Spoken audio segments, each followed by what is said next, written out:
বৃষ্টি কখনো শুধুই বৃষ্টি নয়, কিছু মানুষের কাছে সে স্মৃতি, কিছু মানুষের কাছে সে ছুটি, আর কিছু মানুষের কাছে সে শুধুই আর একটা কর্মদিবস। জানালার বাইরে তাকালেই আজও ছোটবেলাটা ফিরে আসে। মনে পড়ে বৃষ্টি হলেই টিউশনে যাওয়া বন্ধ, একটু বেশি বৃষ্টি হলেই স্কুলেও ডুব। সেই দিনগুলোতে অপরাধ বোধ ছিল না, ছিল শুধু আনন্দ। দায়িত্বের সবচেয়ে বড় বৈশিষ্ট্য কি জানেন? ওর কোনো ঋতু নেই। বাইরে ঝড় হোক কিংবা মুষলধারে বৃষ্টি, ও প্রতিদিন ঠিক সময়ে দরজায় কড়া নাড়ে। আজকের ভিডিওটা একটু বড় হবে, কারণ কিছু দিনকে ছোট করে বলা যায় না। এই 15-16 মিনিটের ভিডিওটা শুধু একটা দিনের সারাংশ মাত্র। পুরো দিনটা ছিল এর থেকেও অনেক বেশি দীর্ঘ। রেনকোট নিয়ে আসা যায়, রেনকোট পরলে তো পকেটে ফোন থাকে, আর এতবার ফোন আসে যে বারবার বের করে তখন সম্ভব হয় না ফোনগুলো ধরা। আজকে মেট্রো ধরবো, বাড়ির পাশেই মেট্রো স্টেশন, তাই জন্য ছাতা নিয়েই চলে এসেছি। একসময় বৃষ্টির অজুহাতে স্কুল কামাই করতাম, আর সেই একই বৃষ্টির মধ্যে আজ কাজে বেরোই। সময় শুধু বয়স বাড়ায় না, কিছু সুন্দর শব্দের অর্থও বদলে দেয়। হ্যাপি রেইনি ডে এখন আর কোনো অনুভূতি নয়, শুধু একটা পুরনো স্মৃতি মাত্র। ছোটবেলায় জানালার কাছে বৃষ্টির ফোঁটা গুনতাম, আজ সেই একই জানালার পাশে স্টেশনের সংখ্যা গুনি, শুধু সময় মতন কাজে পৌঁছবো বলে। দুপুর এখন 3টে, এসে গেছি NT1 স্টুডিওতে। দুপুরবেলা খাওয়া দাওয়ার পরে মানুষজন যখন একটুখানি দুপুরের ভাত ঘুম দিতে যায়, সেই সময় আমি আজকে এসেছি কাজে। লোকে কি আমাকে বাঙালি বলে মেনে নেবে? কি খেলে? মাটন। আমি আজকে বাড়িতে কি খেয়েছি জানো? খিচুড়ি আলুর দম, বৃষ্টির দিনে। না, ইলিশ মাছ নয়, খিচুড়ি আলুর দম। তবে আলুর দমটা ইলিশ মাছ নেই, আলুর দম দিয়ে খেয়েছি, কিন্তু খিচুড়িটা অসাধারণ হয়েছিল। মেকআপ রুমটা আমার কাছে সবসময়ই একটা অদ্ভুত জায়গা। বাইরে থেকে দেখলে 4টে দেওয়াল, ভেতরে কয়েকটা আয়না আর কিছু আলো, কিন্তু এই ঘরের ভেতরেই প্রতিদিন একটা ছোট্ট জাদু হয়। এখানে বাস্তবের মানুষটা ধীরে ধীরে আয়নার সামনে মিলিয়ে যেতে থাকে, আর একটু একটু করে জন্ম নিতে থাকে একটা নতুন চরিত্র। আজ গঙ্গা ধারাবাহিকে জামাই ষষ্ঠীর পর্ব, তাই আজকের রঙের ভাষা হলো লাল আর হলুদ। উৎসবের আবহটা শুধু সংলাপে নয়, ফুটে ওঠে পোশাকেও, অলংকারে আর প্রতিটা ছোট ছোট খুঁটিনাটিতেও। দর্শক যখন পর্দায় একটা চরিত্রকে বিশ্বাস করেন, তখন সেই বিশ্বাসটা তৈরি হয় এই ছোট ছোট অদৃশ্য যত্নের ওপরে দাঁড়িয়েই। অনিতা দেবী, আমি মাঝে মাঝে আবার ডাকি প্রতিভা দেবী সিং পাটিলের মতন অনিতা দেবী সিং পাটিল। তো অনিতা দিও সেই আমি যখন প্রথম এসেছিলাম এই প্রফেশনে কাজ করতে, প্রথম যে সিরিয়াল করেছিলাম, তখন থেকেই আমাদের বহুবার বহু কাজ একসাথে হয়েছে। ওদিকে ফোন পড়ে যাচ্ছে। একটা শাড়ি, একটা ব্লাউজ, একজোড়া ছোট্ট ঝুমকো, গলায় একটা সরু চেন, হাতে শাখা পলা নোয়া, আর কপালে একটা টিপ। আলাদা করে দেখলে এগুলো খুবই সাধারণ কিছু জিনিস, কিন্তু ঠিক জায়গায়, ঠিক মানুষের গায়ে, ঠিক চরিত্রের প্রয়োজনে যদি বসে যায়, এই সাধারণ জিনিসগুলোরই অসাধারণ ক্ষমতা আছে।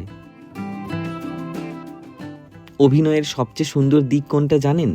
এখানে মানুষ নিজেকে বদলায় না, কিন্তু কিছুক্ষণের জন্য সে অন্য একজনের জীবনে বাঁচে। বাস্তবে যে এখনো অবিবাহিত, ক্যামেরার সামনে তার সম্পর্কের পরিচয় লেখা হয় চরিত্র দিয়েই, আর সেই চরিত্রে কখনো কখনো প্রাণ এনে দেয় একটা সংলাপ, তো কখনো এক চিমটি সিঁদুর। এবার পালা জামাইয়ের। আজ তাই প্রমিতদার জন্য লাল পাঞ্জাবি, শেষ মুহূর্তের স্টাইলিংয়ে কানে একটা ছোট্ট স্টাড। ক্যামেরায় হয়তো কয়েক সেকেন্ডই দেখা যাবে, কিন্তু সেই কয়েক সেকেন্ডের জন্যেও প্রস্তুতিটা কম নয়। একটা কথা হয়তো অনেকেই জানেন না, টেলিভিশনের সব অভিনেতারাই প্রতিদিন শুটিং করেন না, অনেকেই মাসে হাতে গোনা কয়েকটা দিন ডেট থাকে। তাই শুধু অভিনয়ের ওপর নির্ভর না করে অনেকেই নিজের আরেকটা পথ তৈরি করে নেন। প্রমিতদারও খুব সুন্দর একটা ক্যাফে আছে, বহুদিন ধরে ভাবছি যাব, কিন্তু এই পেশার একটা মজার সমস্যা হলো, যাদের সঙ্গে প্রায় প্রতিদিন দেখা হয় তাদের নিজের জায়গায় যাবার সময়টাই হয়ে ওঠে না। হয়তো খুব শিগগিরই একদিন ক্যামেরা নিয়ে ওখানেও হাজির হব, আর সাথে আপনাদেরকেও নিয়ে যাব। না, এই যে পার্ট হয়ে যাচ্ছে, পার্টটা থাকবে না। ঘড়িতে এখন বাজে একদম কাঁটায় কাঁটায় 6টা। এখন কাঁটায় কাঁটায় 6টা বাজে, গঙ্গাতে কাজ শেষ হলো, এখান থেকে বেরিয়ে ভেবেছিলাম অন্য এক জায়গায় কিছু জামা কাপড় দেখতে যাব, কিন্তু কুমকুমে এখন আবার প্রোমো দিয়েছে, তো ওই জন্য এখন যেতে হবে কুমকুম। সেটা তো এখান থেকে অনেক দূর, কিন্তু আজকে আমি আবার স্কুটি আনিনি, বৃষ্টি হচ্ছিল বলে মেট্রো ধরে এসেছি। তাই জন্য এখন একটা বাইক বা গাড়ি কিছু একটা বুক করতে হবে, করে যাব চিত্রায়ন। গাড়িটা বুক হয়ে গেছে, আজকে অদ্ভুতভাবে গাড়িটা 3 মিনিটে চলে এসেছে, তো ওই জন্য বাইরে যাচ্ছি। এখান থেকে এখন চিত্রায়ন যাব, অনেকক্ষণ সময় লাগে, তার উপর ঝড় বৃষ্টির দিনে। আর আজকে এত বৃষ্টির দিনেও 3 মিনিটে বাইকটা চলে এসেছে, কপালটা আজকে ভালো। দিনটা তখনও শেষ হয়নি, শুধু ঠিকানাটা বদলাতে চলেছে। চলে এসেছি চিত্রায়ন, আসতে প্রায় 45 মিনিট মতন লেগে গেল। আজকে একটা দারুণ সুন্দর প্রোমো দিয়েছে, তো ওই প্রোমোর জামা কাপড় বের করেছি, করে এখন ওয়েট করছি কখন ছাড়ে। আমি এখন যে ঘরটাতে রয়েছি, এই ঘরটাতে অনুষ্কা, ঐন্দ্রিলা আর দিয়াদি এই 3জন বসে। ওরা এখন সিনে, ওদের এখন ফ্লোরে প্রচুর বড় একটা সিন চলছে একটা ইভেন্টের, তাই জন্য এই রুমটাই একমাত্র ফাঁকা। আজকে সকাল থেকে তো ওয়েদারটা কেমন ছিল সেটা তো সবাই আপনারা দেখেই নিয়েছেন। এবারে তারপরে বিকেলের দিকে যখন আস্তে আস্তে বৃষ্টি কমে যায়, আমি আসি চিত্রায়ন স্টুডিওতে। ওই রুমটায় এখন দিয়াদির হেয়ার হবে, ওই জন্য ওই রুম থেকে চলে এসেছি। দিয়াদির চুলটা নষ্ট হয়ে গেছে, তো সিনের মাঝখানে যদি চুলটা খারাপ দেখতে লাগে সেটা তো ভালো লাগবে না আপনাদের, তাই জন্য এখন একটু আমরা পাঠিয়েছি মেকআপ রুমে। দিয়াদির চুলটা রিটাচ হয়ে যাবে, গেলে আবার রুমটা খালি হয়ে যাবে, ওই জন্য একটু বেরিয়ে আসলাম। যে কথাটা বলছিলাম, আমি আজকে ওই জন্য মেট্রো ধরে বেরিয়েছিলাম। এবার চিত্রায়ন স্টুডিওটা এত দূর যে এখানে স্কুটি না আনলে খুব অসুবিধা হয়। এই ধরুন এখন বাজে 8:30 মতন, আমাদের এখনও শুটিং চলবে 9:30 10:15 অবধি। এবার তারপরে যখন প্যাক আপ হবে আমাদেরকে ওখান থেকে পৌঁছে দেবে টালিগঞ্জ। টালিগঞ্জ থেকে তারপরে আমাকে আবার নিজে যেতে হবে, তো রাত্রি হয়ে গেলে গাড়ি ঘোড়া পাওয়াটা একটু সমস্যা হয় এই আর কি।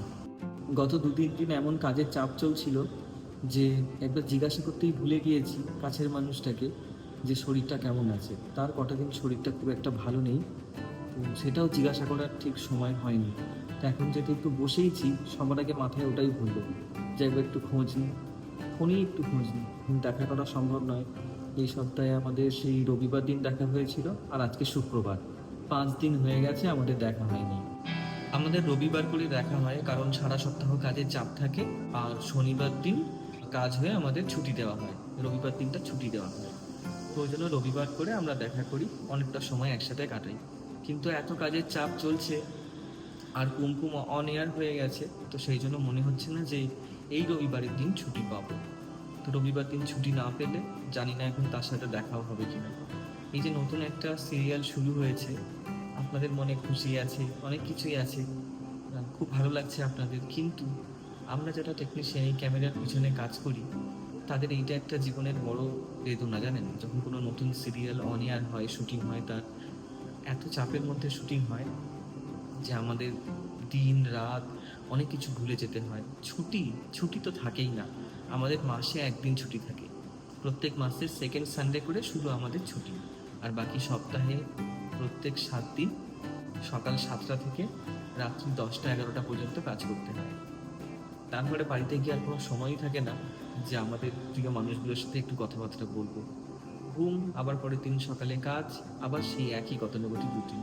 মাসে একদিন ছুটি থাকে, আর কখনো কখনো একটু চাপ যদি কমে যায় তখন সপ্তাহেও একদিন ছুটি থাকে। এই যেমন রবিবার করে আমার থাকতো, কিন্তু এই সপ্তাহে মনে হচ্ছে না যে রবিবার দিন ছুটি থাকবে, কারণ শুটিংয়ের এখন খুব চাপ আছে, আর ব্যাংকিংও নেই। ব্যাংকিং নেই বলতে এখন আমাদের ততটা পর্যন্ত শুটিং তোলা হয়নি যতটা টিভিতে দেখা যাবে, তো ওই জন্য খুব জমিয়ে শুটিং চলছে। এখন আপনাদেরকে যাকে দেখাচ্ছি তার নাম হচ্ছে পিন্টুদা, পিন্টু মান্না। পিন্টুদা হচ্ছে কুমকুম সিরিয়ালের মেকআপ আর্টিস্ট। আপনারা সিরিয়ালে যত অভিনেতা শিল্পী যাদের সবাইকে দেখেন, তাদের মেকআপ করে খুব সুন্দর করে যে আমাদের মেকআপ রুম থেকে, তাদের বাস্তব জীবন থেকে টেলিভিশনের পর্দাতে যে ফুটিয়ে ওঠে রূপটা, সেইটা এই দাদার হাত ধরে সম্পন্ন হয়। কেমন লাগছে, দাদার কাজ কেমন, সেটা তো আপনারা দেখতে পাচ্ছেন চোখের সামনে। যদি কারোর মনে হয় তাহলে কমেন্ট করে জানাবেন, আমাদের ভালো লাগবে। প্রোমো ক্যান্সেল হয়ে গেল, 9:30 বাজে, বলে দিল প্যাক আপ। 9:30 অবধি আমাদের শ্যুট হয়, কারণ এত দূরে স্টুডিও, আমাদের সবাইকে বাড়িতে ফিরতে হয়। তো আজকে আর প্রোমোটা ওই জন্য হলো না, হয়তো আগামীকাল হবে। কস্টিউম দেখানো আছে, অসুবিধা নেই, শিপটার দিকে বোঝানো আছে, যদি একটু দেরি হয় ম্যানেজ করে দেবে। আজকে স্কুটি আনিনি, কোম্পানির গাড়িতে বাড়িতে যাব। চলুন যাই বাড়িতে। প্যাক আপ একটা ছোট্ট শব্দ, কিন্তু এই শব্দটার জন্যই সারা দিন অপেক্ষা করে থাকে শত শত মানুষ। কারণ একটাই, এর মানে এবারে বাড়ি ফেরার পালা। এক একজন করে বেরিয়ে যাচ্ছে স্টুডিও থেকে, কেউ নিজের গাড়িতে, কেউ বাইকে, কেউ আবার কোম্পানির গাড়িতে। সারাদিন সবাই একই গল্পের অংশ ছিল, কিন্তু এখন সবাই ফিরছে নিজের নিজের গল্পে। Tata Payel, tata.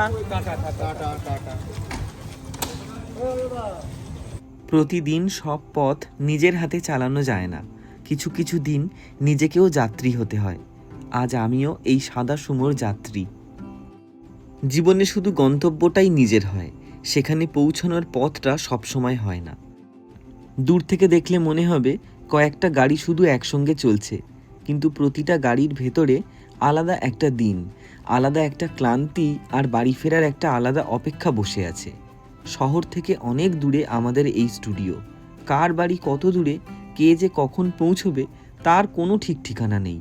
তবু এই মুহূর্তে আমাদের সবার লক্ষ্য একটাই, যত তাড়াতাড়ি সম্ভব বাড়িতে ফেরা। কারণ দিনের শেষে পৃথিবীর সবচেয়ে বড় শান্তিটা হয়তো কোনো বিলাসিতায় নয়, নিজের মানুষদের কাছে ফিরে গিয়ে। আজকের দিনটাও শেষ হলো এই যে অনুভূতিটায়। ক্লান্তি মানুষকে আরাম খুঁজতে শেখায় না, ঘুম খুঁজতে শেখায়। দিনভর আলো, ক্যামেরা, মেকআপ, কস্টিউম, দৌড়ঝাঁপ সব কিছুর পরে শরীর একটা সময় নিজের ভাষায় কথা বলতে শুরু করে। তখন আর নরম বিছানা, এসি ঘর বা আরামের সিটের দরকার হয় না, চোখ দুটো শুধু একটু বিশ্রাম চায়। টাটা সুমোর এই শক্ত সিটটাই তখন কারোর কাছে বালিশ হয়ে যায়, কারণ ক্লান্ত শরীর বিলাসিতা চেনে না, শুধু বিশ্রাম চেনে। আমার অবশ্য ঘুম আসে না। জানালার বাইরে ভিজে শহরটা একের পর এক পিছিয়ে যাচ্ছে। প্রতিটা আলো, প্রতিটা মোড়, প্রতিটা রাস্তা যেন বাড়ির দিকেই নিয়ে যাচ্ছে। এই সময়টায় খুব বেশি কথা বলতে ইচ্ছে করে না, শুধু মনে হয় আজকের দিনটাও শেষের দিকে। আর কয়েকটা কিলোমিটার, তারপরেই নিজের মানুষদের কাছে ফিরে যাওয়া। বোধ হয় বড় হওয়ার পরে মানুষ সুখকে নতুন করে চিনতে শেখে। একসময় সুখ মানে ছিল ছুটি, আর আজ সুখ মানে নিরাপদে বাড়ি পৌঁছে যাওয়া। হয়তো এটাই জীবন, সারা দিন নিজের দায়িত্বের জন্য ছুটে চলা, আর দিনের শেষে বাড়ি ফেরার পথটুকুকেই সবচেয়ে বড় পুরস্কার মনে করে নেওয়া। তো দৌড়ে দৌড়ে এসেও কোনো কাজ হলো না। কবি সুভাষের দিকে যাওয়ার লাস্ট মেট্রোটা চলে গেছে, মেট্রো পেলাম না। এখন দেখতে হবে কীভাবে বাড়ি যাই, র্যাপিডো বুক করতে হবে বাধ্য হয়ে, আর কোনো উপায় নেই। শেষ ভরসাটা ছিল মেট্রো। দৌড়ে এলাম, কিন্তু আজ সে আর অপেক্ষা করলো না। আজকে সাথে স্কুটিও নেই, পকেটে খুব বেশি টাকাও নেই। তবু একটা জিনিস নিশ্চিত, আজ রাতটা এই স্টেশনে কাটানো যাবে না, বাড়িতে ফিরতেই হবে। মজার ব্যাপার কি জানেন, বড় হওয়ার পরে মানুষ আর প্রশ্ন করে না কিভাবে যাব, শুধু ভাবে যেতেই হবে। হয়তো এটাই দায়িত্ব। পথ সহজ না হলেও ফিরে যাওয়ার কারণটা কখনো বদলে যায় না। যে বাইকটা বুক করেছি উবেরে, ড্রাইভারের নামও সুমন, আমার নামও সুমন। আজকে আরও একজন সুমনের সাথে দেখা হবে। পৃথিবীতে অনেক সুমন আছে জানেন। আমি যখন ছোটোবেলা স্কুলে পড়তাম, আমার ক্লাসে, কোচিংয়ে, যেখানেই পড়তে যেতাম আরও একজন দুজন করে সুমন থাকতো। এই সুমন নাম আমার আর পেছনে ছাড়ে না। আমি একটা অন্য কোনো নাম নিয়ে নেবো কোনো একদিন। আপনারা আমার কোনো একটা অন্য নাম দিন তো। জীবনটা অনেকটা লাস্ট মেট্রোর মতন, আপনি পৌঁছানোর আগেই সে চলে যেতে পারে, কিন্তু তবু গল্পটা সেখানে শেষ হয় না। কারণ পরের দিন সকালে আবার সেই একই মানুষকে একই দায়িত্ব নিয়ে একই রাস্তায় বেরিয়ে পড়তে হয়। কিছু ট্রেন মিস হয়ে যায়, কিছু সুযোগও মিস হয়ে যায়, কিন্তু যতদিন বাড়ি ফেরার একটা কারণ থাকে ততদিন মানুষ পথ খুঁজে নেয়। হয়তো এটাই বড় হওয়ার সবচেয়ে নীরব সত্য।